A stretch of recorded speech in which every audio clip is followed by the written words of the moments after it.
Bonjour à tous et bienvenue dans cette nouvelle vidéo où aujourd'hui je vais vous montrer un peu comment je vais coder une application en Vue.js et en Node.js derrière directement pour PC, mobile, etc. tout d'un coup, iOS, Android.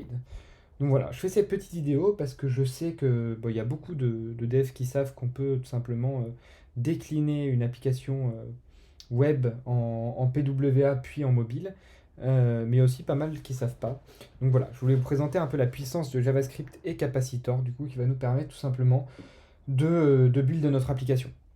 Donc comment ça fonctionne? Donc déjà, petite partie code, le voilà, hop. Donc on a tout simplement notre code ici, en Nuxt, donc en Vue.js finalement.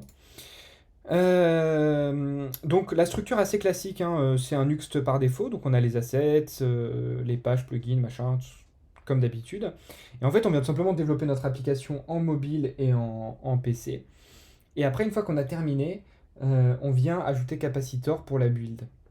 Donc après, si vous voulez des interactions mobiles vraiment comme du natif finalement, vous pouvez tout simplement dupliquer votre repo, créer une branche en plus, et faire une version vraiment app, une version app où vous allez modifier le responsive pour avoir des composants, des side panels qui s'ouvrent vers le bas, tout ce genre de petites choses qui sont vraiment qui ont des interactions avec du mobile, quoi, tout simplement.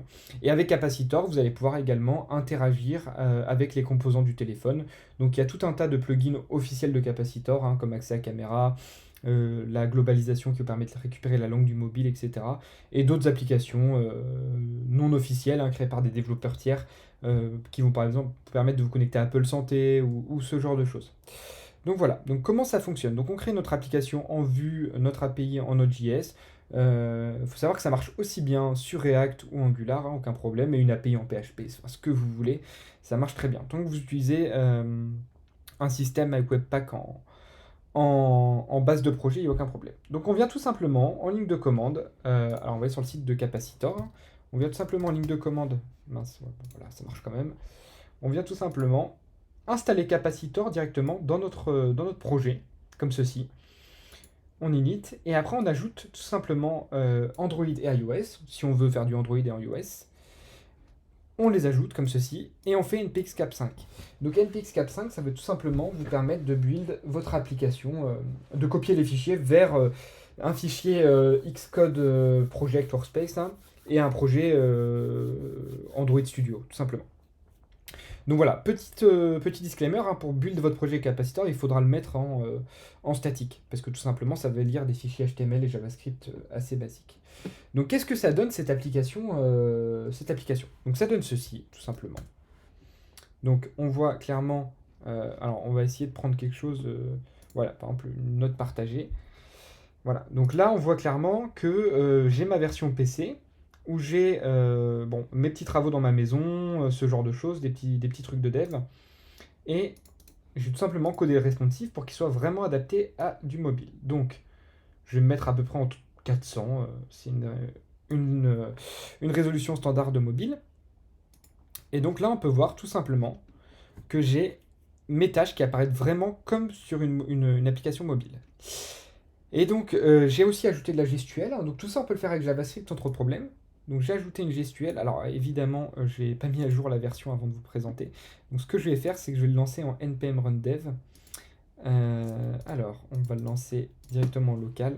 npm run dev. Ok. Hop. Donc vous allez voir. Donc voilà. En attendant que ça charge, je vais vous montrer un peu. Une fois que vous avez build votre application Capacitor, vous pouvez tout simplement accéder à l'APK.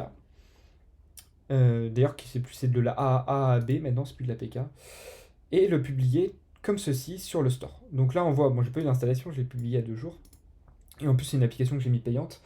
Mais du coup, on voit que j'ai réussi à publier le fichier AAB sur Google Play et sur Apple. Donc voilà, donc j'ai fait mes petits screenshots, etc., etc. Et donc là, hop, voilà. Donc là, je me remets en version mobile, voilà, comme ceci. Et donc là, on arrive vraiment sur une interface type mobile app avec je vous ai oublié comment ça s'appelle, une tabar en bas, que j'ai codé moi-même, et de la gestuelle comme ceci. Ah, évidemment, voilà. Et de la gestuelle, vraiment, ça c'est imitation iOS qui va vous permettre de paramétrer, supprimer, partager, etc. Donc là, on a vraiment une interaction comme sur un téléphone. Donc vous imaginez en sweepant, ça rend très bien. Et donc voilà, ça vous permet de créer tout simplement une application mobile en JavaScript.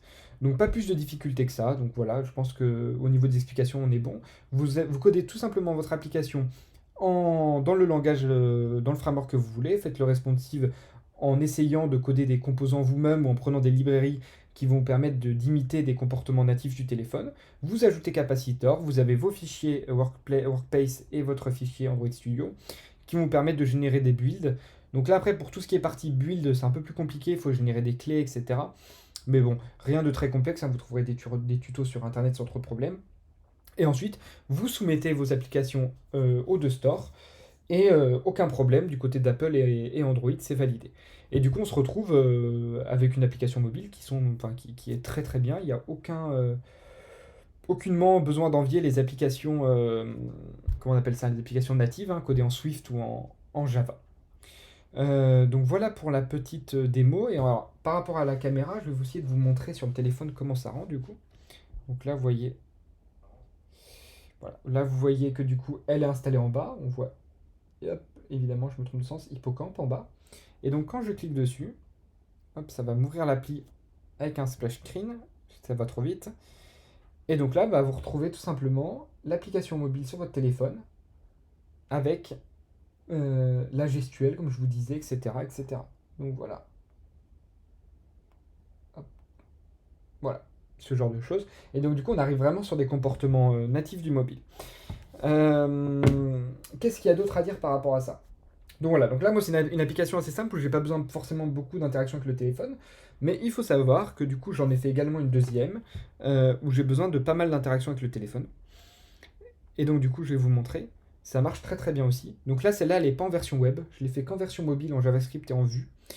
Et donc par exemple, vous voyez, il y a une petite pub qui s'ouvre, aucun problème, hein. Tout ça c'est fait en JavaScript. En fait, tout simplement, vous installez un framework, une librairie, pardon. Vous installez une librairie, et en fait, en JavaScript, vous appelez cette librairie qui, elle, est codée en Java ou en Swift. Et du coup, c'est d'autres devs hein, qui font les librairies. Et en fait, tout simplement, JavaScript, par exemple, si vous voulez afficher la pub, ça va être capacitor.plugin.ads.show interstitiel, qui est les grandes pubs en plein écran. Voilà, typiquement, ça reste aussi simple que ça. Vous pouvez également avoir des achats intégrés, comme ceci. Donc, pareil, hein, les achats intégrés à l'application. Et là, cette application possède aussi une connexion Apple Santé, un scanner de code barre, si je dis pas de bêtises. Hop, donc là, par exemple, vous pouvez voilà, scanner un code barre. Donc là, on voit c'est un module où on voit pas trop le petit rond rouge qui apparaît. Mais du coup, là, si vous mettez un code barre, ça marche très bien. D'ailleurs, hop, j'ai une petite canette de Red Bull ici. On va scanner le code barre. Voilà, et donc là, ça va me trouver tout simplement le Red Bull Energy Drink. Donc voilà comment ça marche. Donc voilà, c'était une petite vidéo assez rapide pour vous montrer qu'on pouvait tout simplement coder des applications mobiles directement depuis JavaScript.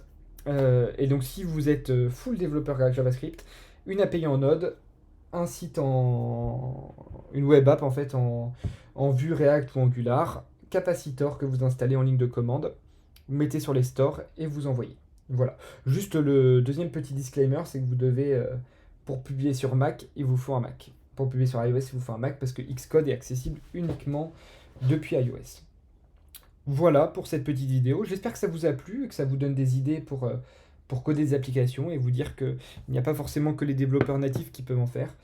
Et puis je vous laisse à vos idées. N'hésitez pas à vous abonner, à mettre un pouce bleu, ça fait toujours plaisir. Et puis je vous dis à très bientôt.